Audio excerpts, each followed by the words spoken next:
चलो कॉपी किताब निकाल लो।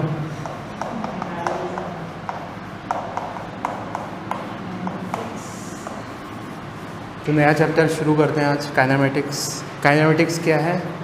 Study of objects in motion.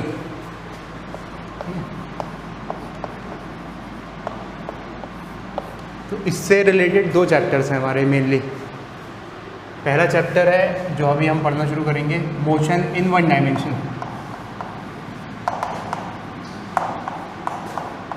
दूसरा चैप्टर है मोशन इन टू डायमेंशन, जिसमें पर्टिकुलरली दो टाइप के बहुत फेमस मोशन के बारे में पढ़ेंगे। एक है प्रोजेक्टाइल मोशन और एक है सर्कुलर मोशन।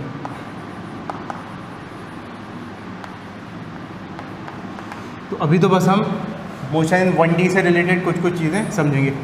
तो ये 9th में जो हमने पढ़ा था 3 इक्वेशन ऑफ मोशन, उसी से रिलेटेड है, बस उसको थोड़े डीप में समझेंगे, ठीक है। तो सबसे पहले कुछ जनरल पॉइंट्स लिखते हैं अपन, जो हमें याद ही रहने चाहिए। तो लिखो some general points about kinematics.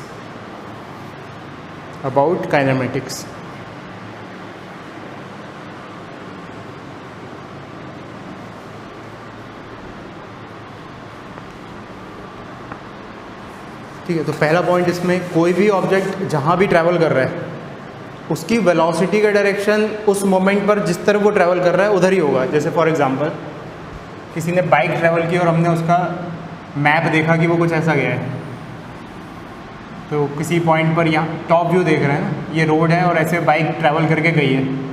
तो जब बाइक यहाँ पर होगी उसकी वेलोसिटी का डायरेक्शन यहाँ होगा, जब बाइक यहाँ पर होगी उसकी वेलोसिटी का डायरेक्शन यहाँ होगा, जब बाइक यहाँ होगी तब उसकी वेलोसिटी का डायरेक्शन यहाँ होगा। तो जिस मोमेंट पर वो जिस तरफ चल रहा है उस तरफ वेलोसिटी का डायरेक्शन होगा, ठीक है। इसमें कोई, ये तो बहुत सिंपल सा पॉइंट है। बट एक्सीलरेशन का डायरेक्शन ज़रूरी नहीं है कि उसी डायरेक्शन में हो।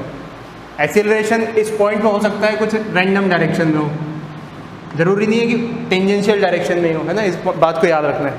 एक्सीलरेशन कुछ और दिशा में भी हो सकता है, ज़रूरी नहीं जिस तरफ ऑब्जेक्ट चल रहा हो उसी तरफ एक्सीलरेशन हो।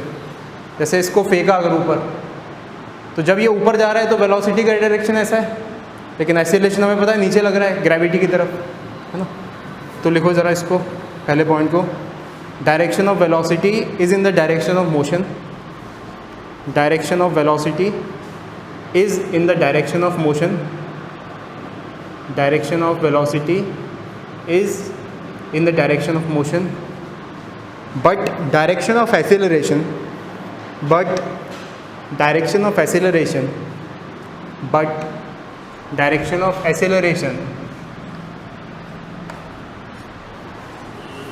is not necessarily in the direction of motion. But the direction of acceleration is not necessarily in the direction of motion. Not necessarily in the direction of motion. तो डायरेक्शन ऑफ मोशन किस तरफ होता है? Direction of motion है velocity का direction, लेकिन direction of acceleration कुछ और है। तो डायरेक्शन ऑफ एक्सीलरेशन को कैसे डिस्क्राइब करें, किस तरफ लगेगा? तो direction of acceleration is described by the force. जिस तरफ फोर्स लग रहा है उस तरफ एक्सीलरेशन होगा, ठीक है। सेकेंड लॉ ऑफ मोशन का एक रिजल्ट हमें कुछ इस तरीके से याद है, mass into acceleration, force equals to mass into acceleration. तो यहाँ से हमें पता चलता है कि एक्सीलरेशन जिस तरफ है उसी तरफ फोर्स होगा, एंड वाइस वर्सा। जिस तरफ फोर्स है उसी तरफ एक्सीलरेशन होगा। तो लिखो नेक्स्ट आगे, direction of acceleration is in the direction of net force. Direction of acceleration is in the direction of net force.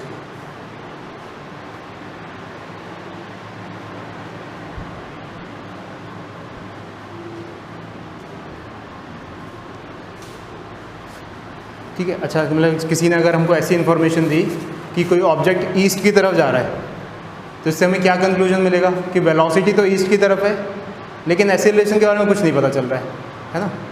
तो लिखो एक example, if we say that a body, example, if we say that a body, if we say that a body is moving in east direction is moving in east direction, then its velocity is definitely in east direction, then its velocity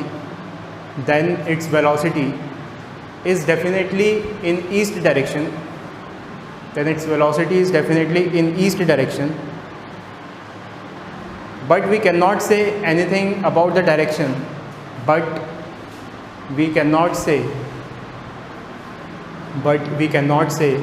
anything about the direction of acceleration,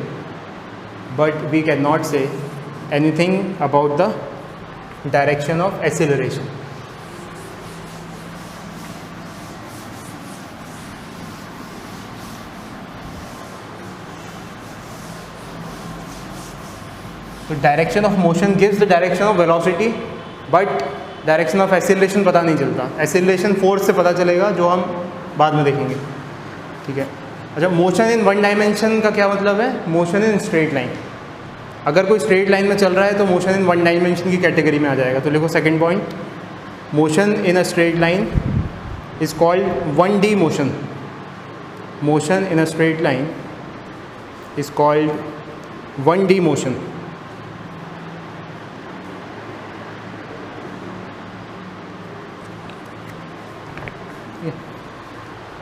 तो straight line वाले motion 1D motion है. Straight line में सीधे जा रहा है फिर वापस भी जा रहा है, बट चल तो स्ट्रेट लाइन में रहा है, तो ये 1D मोशन है. इसको बोलते हैं स्ट्रेट लाइन मोशन. लेकिन ऐसे मोशन जो लाइन में नहीं है, जैसे सर्कुलर मोशन या कोई रैंडम एक लाइन में नहीं, कुछ भी रैंडम कर्व है, ये सब कहलाते हैं कर्वीलिनियर मोशन.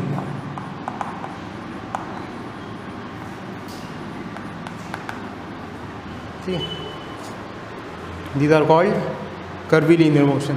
बना लो ये छोटे छोटे पॉइंट्स हैं जो एकदम याद रहने चाहिए दिमाग में. डील करते टाइम जब भी हमारे सामने सिचुएशन आएगी हम ऐसे ही करेंगे.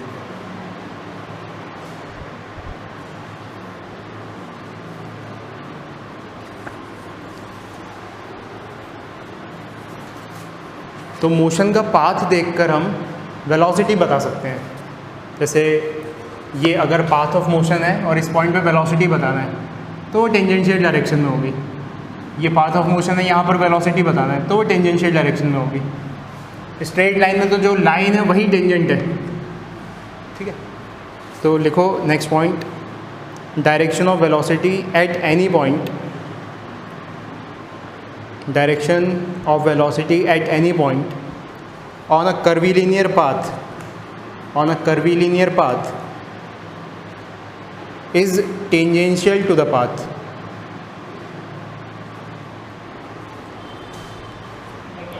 Any point on a curvilinear path is tangential to the path. Is tangential to the path.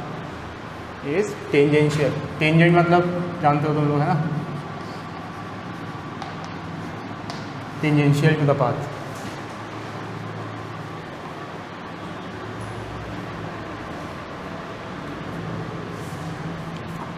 But acceleration का पाथ टेंजेंशियल नहीं है ना.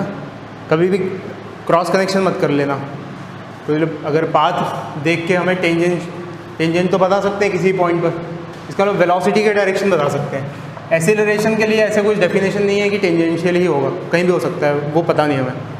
ठीक है, तो जैसे एक कोई टिपिकल मोशन बनाया जाए कि ऐसे जा रही है कोई कार हिल स्टेशन पे, ऐसे ट्रैवल, ऐसी रोड है जो चढ़ गई फिर उतर गई फिर चढ़ गई, तो लेट से इस पॉइंट पर हमें वेलोसिटी का डायरेक्शन बताना है तो 100% वो टेंजेंशियल डायरेक्शन में होगा. बट एक्सेलरेशन हो सकता है यहाँ पे ऐसा कुछ हो. It may not be like कि टेंजेंशियल डायरेक्शन में ही एक्सेलरेशन हो. इस पॉइंट को याद रखना. ठीक है.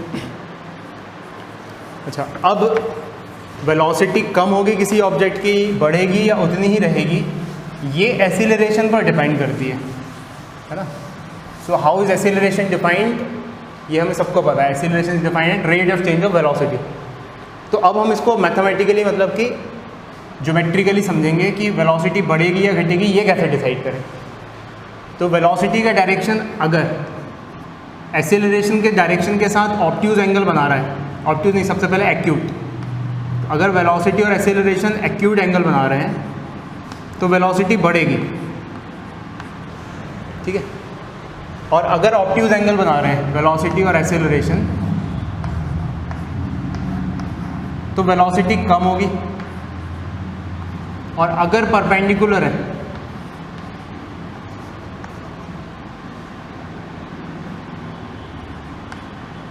तो वेलोसिटी उतनी की उतनी रहेगी, वेलोसिटी विल रिमेन कांस्टेंट। अच्छा, यहाँ पे मैग्नीट्यूड ऑफ वेलोसिटी कहना चाहिए क्योंकि डायरेक्शन चेंज हो रहा है सबका, तो यहाँ पर मैग्नीट्यूड लगाओ सबका। तो ये नेक्स्ट पॉइंट में लिखो, है ना, डायग्राम बना के ही समझ में आ रहा है ये कि वेलोसिटी और एसेलरेशन के बीच में अगर एक्यूट एंगल है, किसी भी ऑब्जेक्ट की वेलोसिटी और उसके एसेलरेशन के बीच में अगर एक्यूट एंगल है तो वेलोसिटी का मैग्नीट्यूड बढ़ेगा।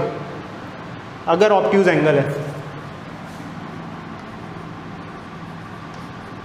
तो वेलोसिटी का मैग्नीट्यूड कम होगा। और अगर दोनों परपेंडिकुलर हैं एक दूसरे से तो वेलोसिटी का मैग्नीट्यूड वही का वही रहेगा।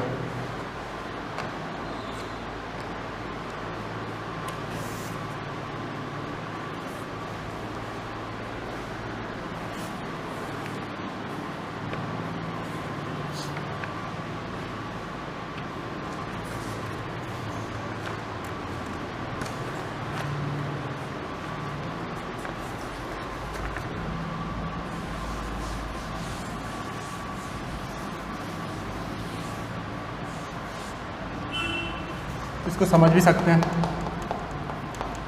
जैसे हमने बॉल को ऊपर फेंका तो उसका पाथ कुछ ऐसा दिखेगा, हमें ऐसा ऊपर जाए, बिल्कुल परफेक्टली ऊपर फेंका है तो ऐसे जाएगी और फिर वैसी की वैसी नीचे आ जाएगी उसी पाथ के अलावा। तो जब ये ऊपर जा रही है तब वेलोसिटी किस तरफ है, ऊपर की साइड, ठीक है। और एसेलरेशन किस तरफ है, एसेलरेशन तो हमेशा नीचे की साइड ही है क्योंकि धरती नीचे ही एसेलरेशन लगा रही है उस पर। तो जब ये ऊपर जा रही है अपवर्ड मोशन में तब वेलोसिटी और एसेलरेशन के बीच में एंगल कितना है, 180 डिग्री। जब ये ऊपर जा रही है बॉल तब वेलोसिटी और एसेलरेशन के बीच में एंगल कितना है, 180 डिग्री। तो एक्यूट है, ऑब्ट्यूज है या 90 डिग्री है, क्या है ये, ऑब्ट्यूज, बड़ा है 90 डिग्री से। तो इसका मतलब वेलोसिटी क्या होगी, कम होगी। जो एक्सपीरियंस में हम समझते भी हैं कि ऊपर फेंकते हैं किसी ऑब्जेक्ट को तो ऐसे ऊपर जाता है, धीरे धीरे टॉप पॉइंट पे एकदम रेस्ट पे आ जाता है, मतलब उसकी स्पीड घट रही है, ठीक है। उसके बाद जब वो टर्न मार के इस पॉइंट पे मोमेंटरली रेस्ट पे आ जाएगा, मोमेंटरली यहाँ पर वेलोसिटी कितनी हो जाएगी, 0, और फिर नीचे आएगा। तो जब वो नीचे आएगा डाउनवर्ड में तब वेलोसिटी नीचे साइड रहेगी और एसेलरेशन भी नीचे साइड रहेगा। तब उनके बीच में एंगल कितना होगा, 0, क्योंकि वेलोसिटी भी इधर, एसेलरेशन भी इधर। तो थीटा यहाँ पे क्या हो गया, 0 यानी कि एक्यूट वाला केस। तो वेलोसिटी बढ़ेगी, जो दिखती भी है कि हम किसी ऑब्जेक्ट को ऐसे ड्रॉप कर देते हैं तो नीचे वेलोसिटी बढ़ती जाती है उसकी, तो डाउनवर्ड में वेलोसिटी बढ़ेगी, है ना। नोट करो ये example.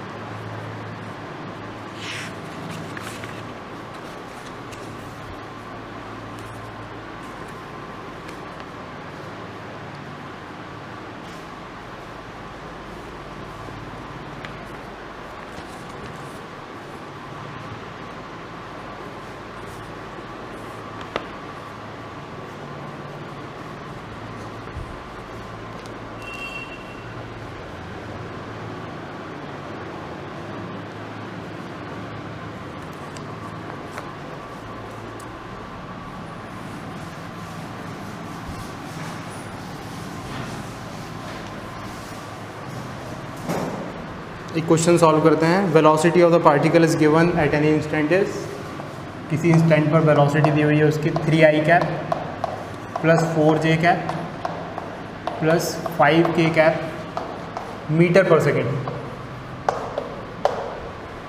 So find the velocity of particle, find the speed of the particle, not velocity, find the speed of the particle at this instant, speed of the particle at this instant।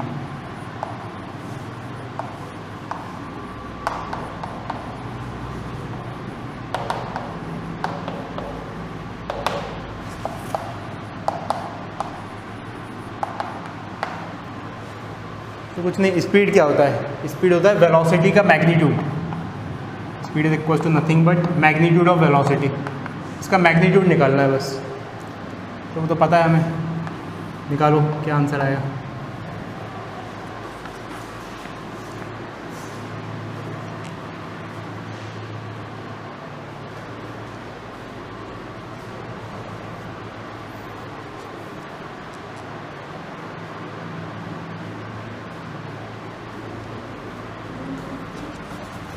Root 50 metre per second, जिसको 25/2 लिख सकते हैं, यानी कि 5√2 metre per second. नहीं, इसका square plus इसका square plus इसका स्क्वायर।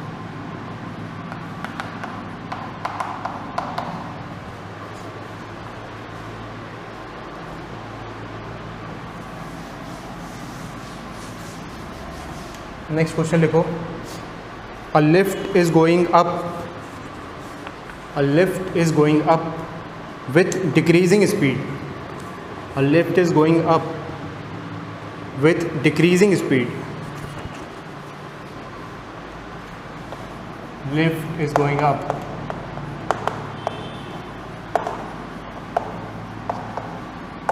with decreasing speed.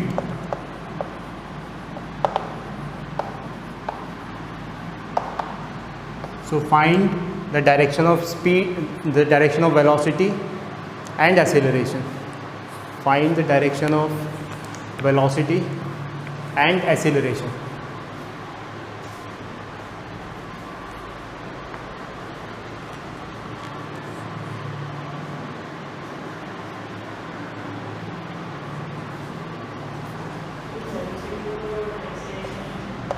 बिल्कुल, तो ऊपर जा रही है तो मतलब लिफ्ट ऐसे जा रही होगी ऊपर, तो जिस तरफ जा रही है वेलोसिटी का डायरेक्शन उसी तरफ, और स्पीड उसकी कम हो रही है, इसका मतलब एक्सेलरेशन अपोजिट डायरेक्शन में।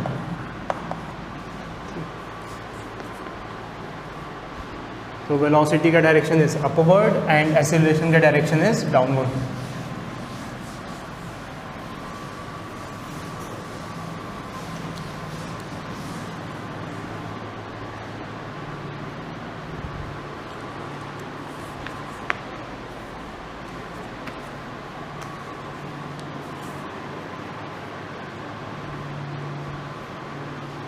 ठीक है, एक शब्द होता है दैट इज यूनिफॉर्म मोशन। इसका क्या मतलब है?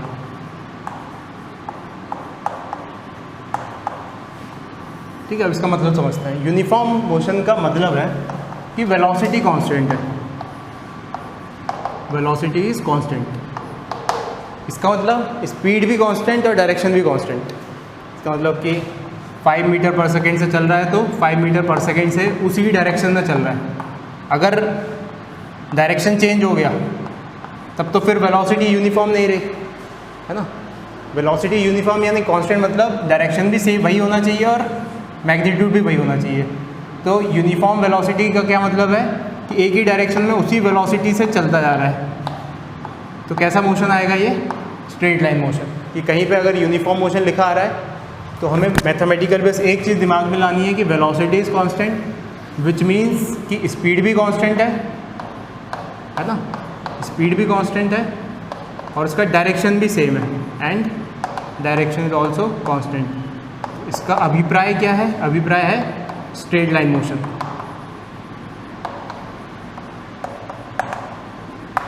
ठीक है, नोट कर लो, बस इतनी सी बात है।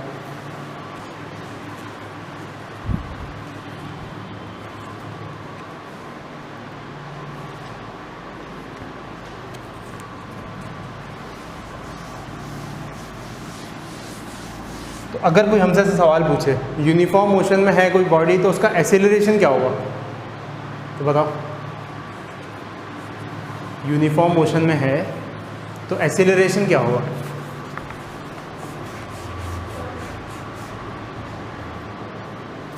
वेलोसिटी कांस्टेंट यानी कि वेलोसिटी चेंज नहीं हो रही है, तो एक्सेलरेशन क्या होगा? ज़ीरो, है ना, क्योंकि एक्सेलरेशन क्या है? वेलोसिटी को चेंज करने वाला। चेंज नहीं हो रही है इसका मतलब कि एक्सेलरेशन इज ज़ीरो। तो यूनिफॉर्म मोशन में है अगर कोई, तो इसका ये भी अभिप्राय है कि एक्सेलरेशन ज़ीरो होगा। ठीक है, एक क्वेश्चन लिखो ऐसे ही टाइम पास के लिए। Give 2 examples of 2 dimension motion. अभी मैंने बताया था थोड़ी देर पहले, 2 एग्जाम्पल्स ऑफ 2D मोशन।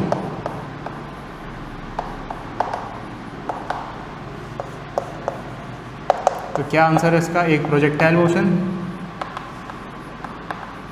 और एक circular motion.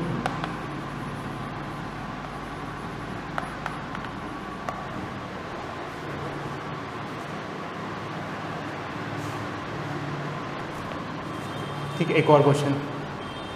The velocity of a particle is given by, the velocity of the particle is given by v vector is equal to 2i cap plus 3j cap minus 4k cap metre per second.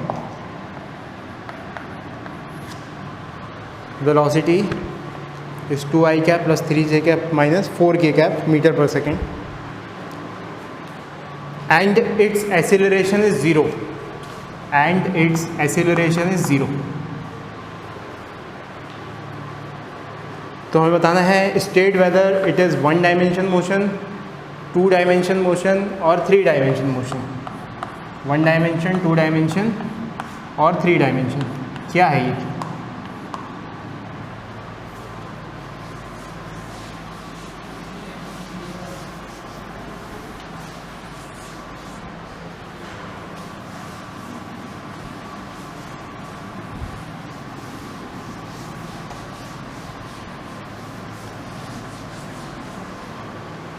तो क्या answer होगा? तुक्का मारो। 1 dimension होगा, 2 dimension या 3 dimension?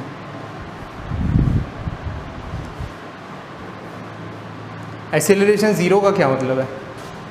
कि उसकी velocity change नहीं होगी, जो है सो वही रहेगी। और वेलोसिटी अगर जो है सो वही रहेगी तो कैसे चलेगा वो? स्ट्रेट लाइन में। तो आंसर क्या है इसका? 1 डायमेंशन। अच्छा, ये आई कैप, जे कैप, के कैप देख के मन मचल रहा होगा 3 डायमेंशन टिक लगाने के लिए कि आई कैप भी है, जे कैप भी है, तो के कैप भी है। तो बिल्कुल घबराने की ज़रूरत नहीं है। देखो, मान लो एक्सिस सिस्टम बनाते हैं। हमारी ये हो गई वाई एक्सिस, ये हो गई एक्स एक्सिस और ये हो गई जेड एक्सिस। तो ये जो वेक्टर लिखा हुआ है 2i cap 3j cap minus 4k cap, इसको माइनस जेड एक्सिस मान लेते हैं इसको। तो वो कुछ इस डायरेक्शन में होगा। अगर केवल इस डायरेक्शन में तो आई कैप होता, केवल इस डायरेक्शन में तो जे होता, इधर होता तो माइनस के होता, बट इनका कुछ कॉम्बिनेशन है तो वो इधर कहीं होगा। तो स्ट्रेट लाइन में जा सकता है ना इधर भी। ये बात समझ में आ रही है? तो इधर पे दिमाग को फ्रीज मत करना कि आई जे कैप तीनों दिख गए तो 3 डायमेंशन।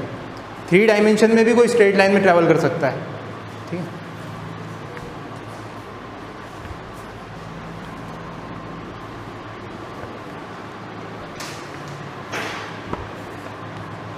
अच्छा एक लिखो next question.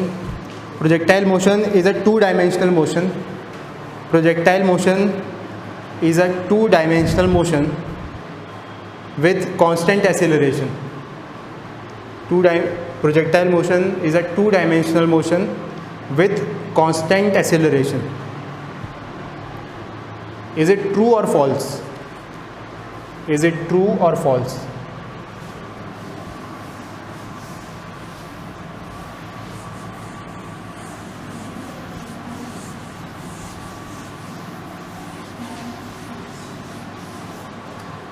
Projectile motion is a 2 dimensional motion with constant acceleration. क्या ये सही है या गलत है? तो देखो, प्रोजेक्टाइल मोशन क्या, किसी भी ऑब्जेक्ट को हमने फेंक दिया तो वो कुछ ऐसा पाथ ट्रैवल करता है, ज़मीन से शुरू होकर ज़मीन पे गिर जाता है। ठीक है, तो वेलोसिटी इसकी चेंज हो रही है, नो डाउट अबाउट इट, लेकिन एक्सेलरेशन कांस्टेंट है। हर पॉइंट पे एक्सेलरेशन नीचे की साइड है ना, तो कांस्टेंट एक्सेलरेशन है। तो स्टेटमेंट क्या हो जाएगा? ट्रू। तो this is true.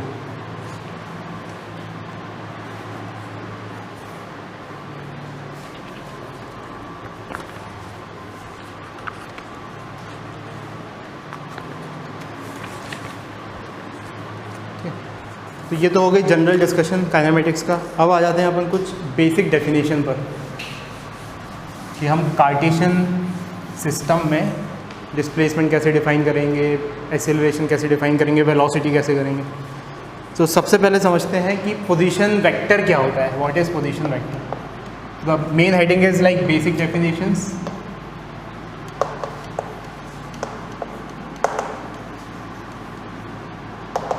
And the first thing we are going to define is the position vector. ठीक है, किसी भी सिस्टम का, किसी भी ऑब्जेक्ट का पोजीशन वेक्टर क्या होता है। तो लेट्स से ये हमारा कार्टेशियन सिस्टम है, this X axis, this is Y axis and this is Z axis, और ऑब्जेक्ट यहाँ पर कहीं पर है। ठीक है, तो जो इंट्यूशन कह रहा है वही होता है पोजीशन वेक्टर, यानी कि कहाँ से नापेंगे, ओरिजिन से। तो लेट्स से ये जो मार्क कर दिया R vector is the position vector of this point. जो पॉइंट, जिस पॉइंट पर वो ऑब्जेक्ट है उसका position vector with respect to origin, it is called the position vector. ठीक है, अच्छा अब नेक्स्ट समझते हैं, that is displacement vector.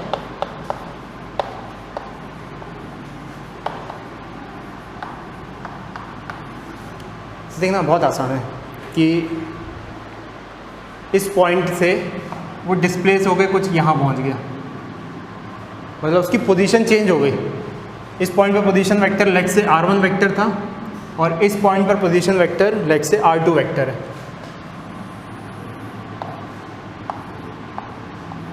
This was position 1 and this is position 2। कहाँ से कहाँ गया वो, 1 से 2 गया। तो उसका डिस्प्लेसमेंट अगर अपन मार्क करें तो कैसे मार्क करना पड़ेगा, इस तरीके से। ये जो ब्लू कलर से मार्क्ड है, this is displacement vector. Displacement vector is like represented by S vector. तो r1 और r2 के टर्म्स में डिस्प्लेसमेंट वेक्टर कैसे लिखें, ये लिखना है हमें। तो देखो clearly r1 vector plus s vector मिलके बना रहा है r2 वेक्टर। यहाँ से ऐसे चले, इसका डायरेक्शन इस तरफ है, फिर इसके हेड से इसका टेल कनेक्टेड है, ये यहाँ पे पहुँच गया, तो यहाँ से यहाँ गया, तो ये किसको कंस्टिट्यूट कर रहा है, r2 वेक्टर को। r1 वेक्टर और s वेक्टर मिलके क्या बना रहे हैं, r2 वेक्टर। तो क्या लिख सकते हैं mathematically, r1 vector plus s vector is equals to r2 vector. अब हमें क्या चाहिए, हमें चाहिए डिस्प्लेसमेंट वेक्टर। तो डिस्प्लेसमेंट वेक्टर को कैसे लिख सकते हैं, r2 vector minus r1 vector. अच्छा r2 है क्या, वैसे r2 है फाइनल पोजीशन और r1 क्या है, इनिशियल पोजीशन। तो डिस्प्लेसमेंट वेक्टर को हमेशा ऐसे याद रखना है, it is like initial position, final position minus initial position, final position vector minus initial position vector. Constitute जो हमें कॉमन सेंस से पता है वो यही पता है, फाइनल से इनिशियल जो होता है वही डिस्प्लेसमेंट होता है।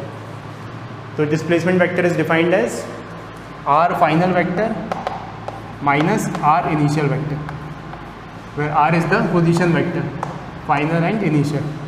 So displacement vector is final position vector minus initial position vector. ठीक है, नोट कर लो इसको।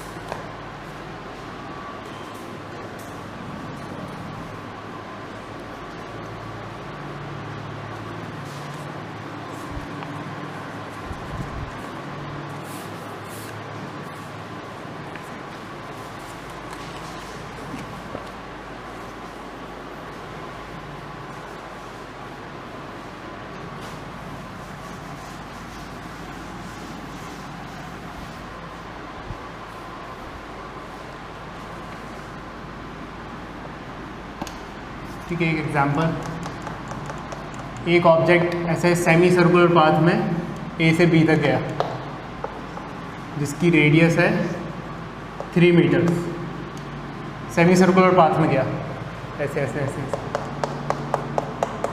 तो डिस्प्लेसमेंट क्या होगा और डिस्टेंस क्या होगा, ये क्वेश्चन है।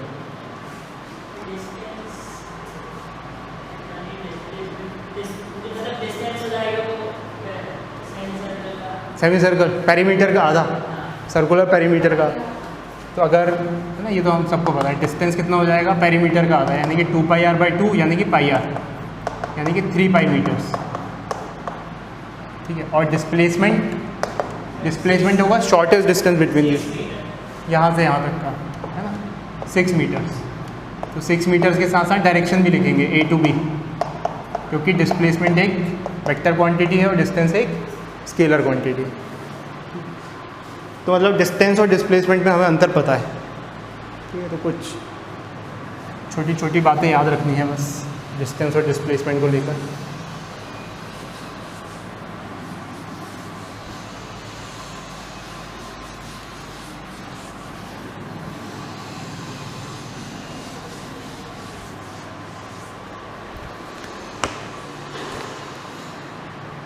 तो हमेशा हमें याद रखना है कि डिस्प्लेसमेंट का जो मैग्नीट्यूड है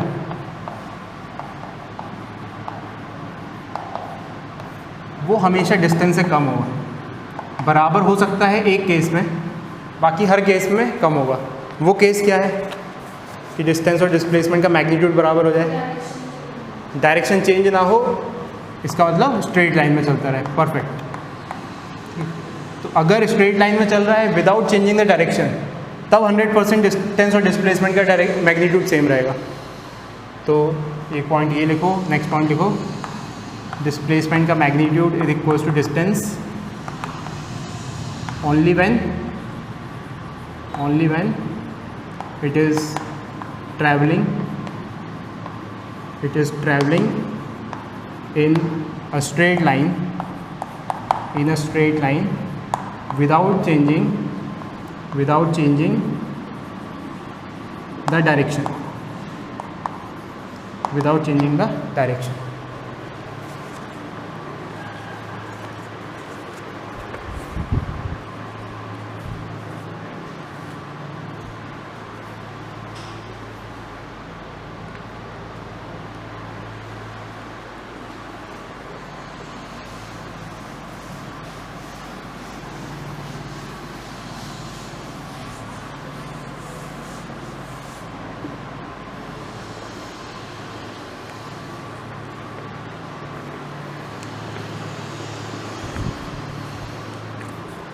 ठीक है। फिर आते हैं नेक्स्ट टर्म पे, that is average speed and average velocity. Average speed and average velocity.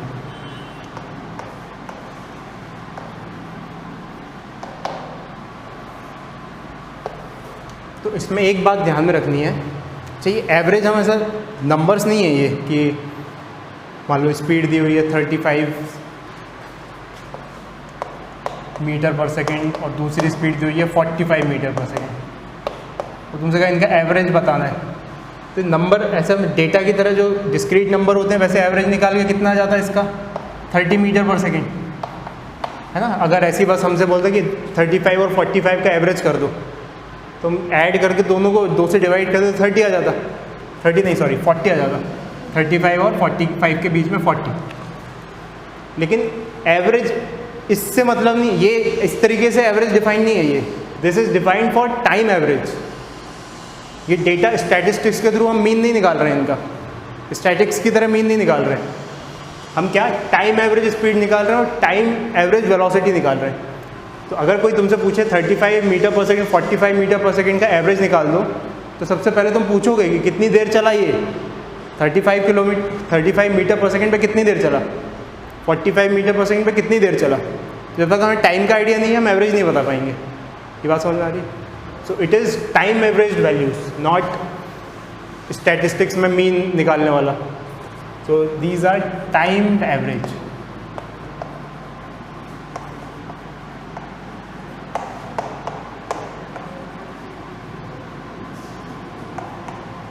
These values are timed average.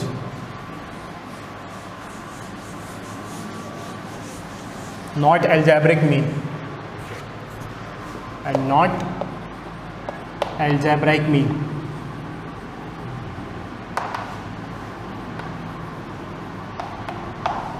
So how it is defined? Average speed is defined as total distance upon total time taken.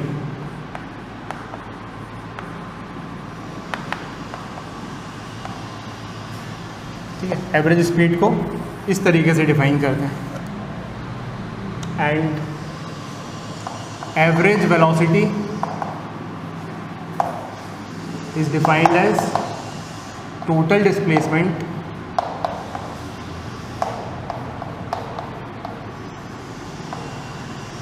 Upon total time taken.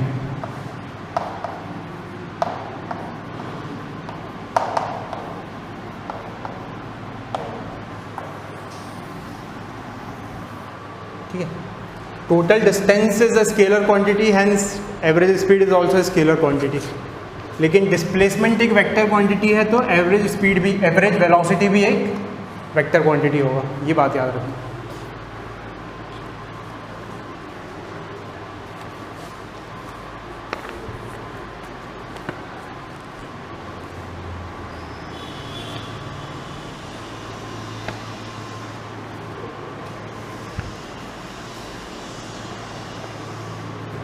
तो एक question solve करते हैं।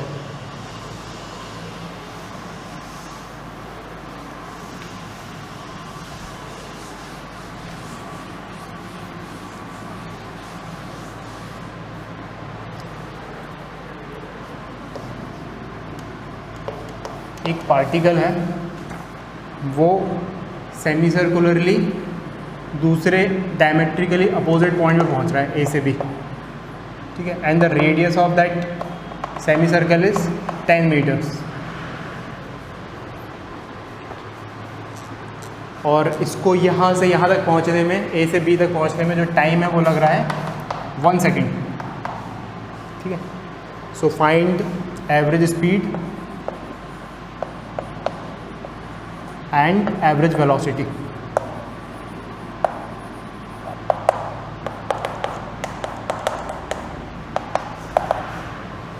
Average speed और average velocity बताना। तो average speed is like total distance upon total time. Total distance कितना है? Total circumference का आधा, पाई आर, यानी कि 10 पाई डिवाइडेड बाय टाइम, यानी कि 1 सेकेंड। तो ये कितना हो गया? 10 पाई मीटर पर सेकेंड। अच्छा, average velocity, average velocity is total displacement upon total time. Total displacement क्या है? ये है, this is the total displacement. कितना है? जो कि है 20।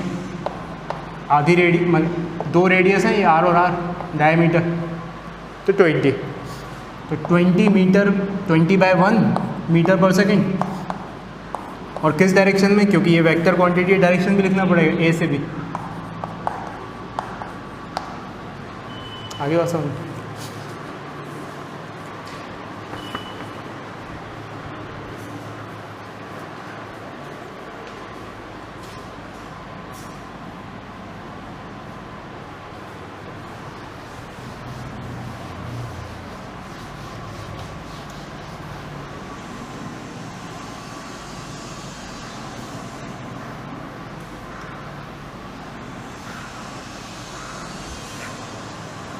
नेक्स्ट क्वेश्चन लिखो। A person travels from Bhopal to Indore. A person travels from Bhopal to Indore with a speed of 30 kilometre per hour, with a speed of 30 kilometre per hour, and returns back with a speed of 40 kilometre per hour, and returns back with a speed of 40 kilometre per our.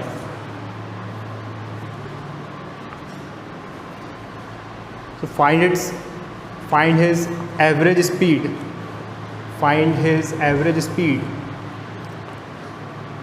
for the trip. Find his average speed for the trip.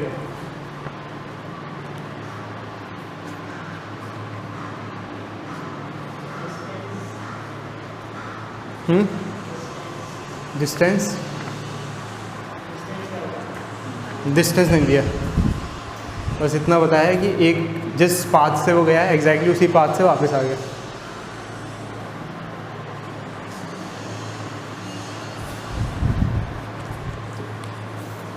तो एक से दूसरी जगह गया है वो 30 kilometre per our से,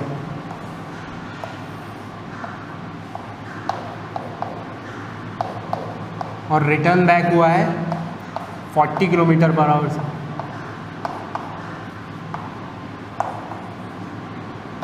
तो क्लियरली 30 और 40 का एवरेज 35 आंसर नहीं होगा, एल्जेब्रिक नहीं करना है। क्या करना पड़ेगा, भोपाल से इंदौर की डिस्टेंस मान लेते हैं, लेट्स से d है। तो इसमें टाइम कितना लगा इसे, speed is equals to distance upon time, तो time is equals to distance upon speed. तो टाइम कितना लगा, लेट्स से जाने का टाइम t1 और आने का टाइम t2। तो जाने का टाइम हो गया कितना, d/30, और आने का टाइम कितना हो गया, d/40। अब हमें एंटायर ट्रिप में उसकी एवरेज स्पीड लिखनी है। तो average speed for the trip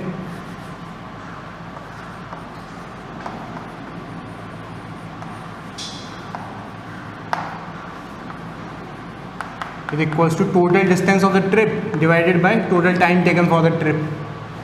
तो टोटल डिस्टेंस कितना हुआ ट्रिप में, d गया और d वापस आया, यानी कि 2d, और टाइम कितना लगा, t1 + t2, t1 जाने का और t2 आने का। तो ये भी जो भी सॉल्व होके आएगा वही हमारा आंसर है, ठीक है। तो कर देते हैं 2 × d upon t1 + t2, t1 is d/30 and t2 is d/40।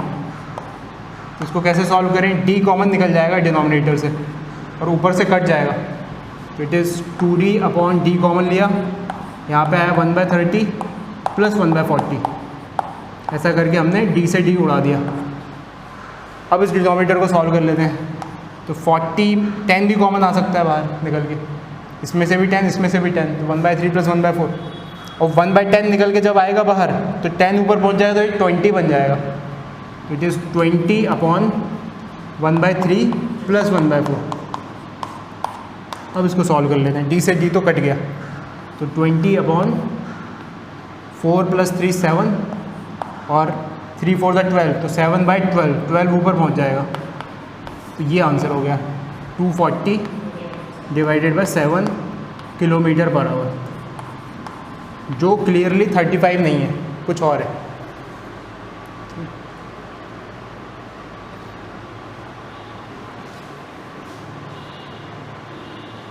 तो लगभग वैल्यू देख लेते हैं उसकी, 3 7 21, हाँ 3 7 21, फिर 30 आया, तो 3 7 4 28, फिर 2 आया, तो 7 2 एंड सो इतना काफ़ी है, तो 35 34.2।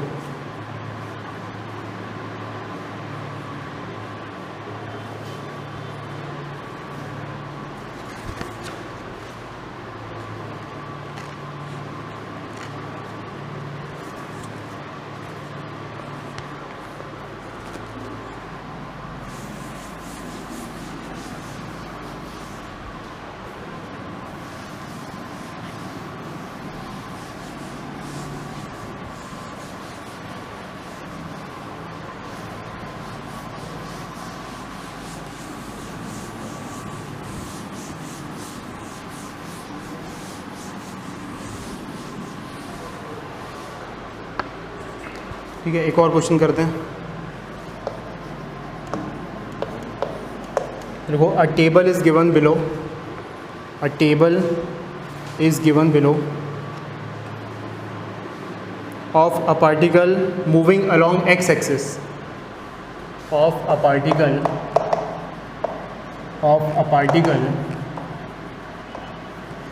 Moving along x axis.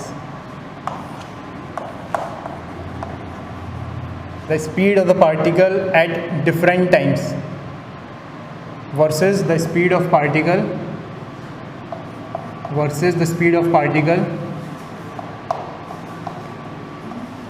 at different times. यानी कि 0 से 2 में उसकी स्पीड है 2 मीटर पर सेकेंड, 2 से 5 में उसकी स्पीड है 3 मीटर पर सेकेंड, 5 से 10 में उसकी स्पीड है 4 मीटर पर सेकेंड, और 10 से 15 में उसकी स्पीड है 2 मीटर पर सेकेंड। ठीक है, ऐसे हमने डेटा को रिप्रेजेंट कर दिया time interval versus speed. Different time intervals में उसकी स्पीड दी हुई हैं, डिफरेंट स्पीड्स।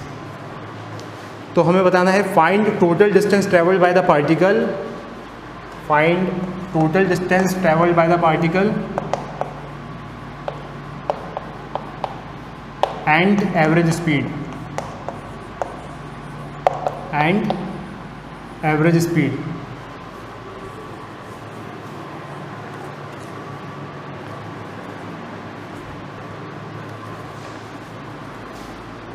तो टोटल डिस्टेंस कैसे निकालेंगे? Speed is equals to distance upon time. तो time is equals to distance into speed. Sorry, हमें क्या निकालना है? डिस्टेंस निकालना है। Distance is equals to speed into time. तो जैसे इसी इधर ही कॉलम बनाया जाए कि पर्टिकुलर इंटरवल में डिस्टेंस कितना आया, तो इस वाले में कितना आएगा? यहाँ पे टाइम है 2 सेकेंड और चला वो 2 से है, तो 2 × 2 4 मीटर्स। इस इंटरवल में 3 सेकेंड चला है 3 से, 3 × 3 9 मीटर्स। फिर 5 से 10 5 सेकेंड, 5 4 × 20 मीटर। फिर 10 से 15 5 सेकेंड, 5 × 10 तो 10 मीटर। तो टोटल डिस्टेंस कितना हो गया इनका सबका सम? 10 + 20 30, 39 और 4 43। This is the total distance 43 metres. और एवरेज स्पीड क्या होती है? Total distance upon total time. Total distance आ गया 43 मीटर और टोटल टाइम कितना है? 15 सेकेंड्स। तो टोटल एवरेज स्पीड क्या हो जाएगी? 43/15 metre per second. 2 point something हो जाएगी।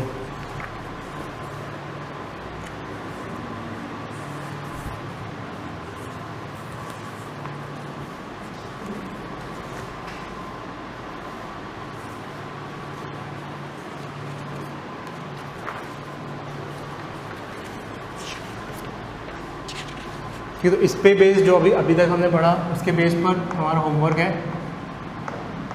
Introductory exercise 6.1 and introductory exercise 6.2। ठीक है, बहुत 10 मिनट का होमवर्क है, बस 2 क्वेश्चन हैं। ये पूरी शीट मैं तुम्हें मेल कर दूंगा व्हाट्सएप पे। ठीक है, वहाँ पे मिल जाएगा 6.1 और 6.2। अच्छा, उससे पहले तुम्हारे जितने पुराने बचे हुए हैं एरर वाले वो तुम कंप्लीट करो, उस मतलब वो भी तुम्हें अब ख़त्म करना है। ठीक है,